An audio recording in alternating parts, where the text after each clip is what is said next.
আসসালামু আলাইকুম রহমতুল্লাহ। হুজাইফা অর্গানিক্সের পক্ষ থেকে আমি আপনাদের মাছি আবাদ করা এবং মধু সংগ্রহ করাটা দেখানোর লক্ষ্যে এসেছি ইক্ষু গবেষণা কেন্দ্রে। দেখুন আমরা দেখাচ্ছি, হাতে কামড় মারছে অবশ্য। বের করে দিচ্ছি ভাই, আপনি একটু ধরেন ধরেন ক্যামেরাটা ধরেন।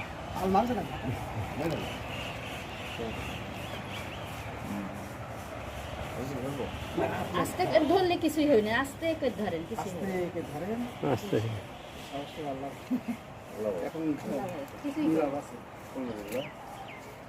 আল্লাহ রাব্বুল আলামিনের বড় একটা নিয়ামত মৌমাছি, যেটা সম্পর্কে আল্লাহ কোরআনে কারিমে সূরা নাজিল করছেন। তার উত্তম দৃষ্টান্ত আপনাদের দেখাচ্ছি। দেখুন, সবচেয়ে বড় নিয়ামত হলো একটা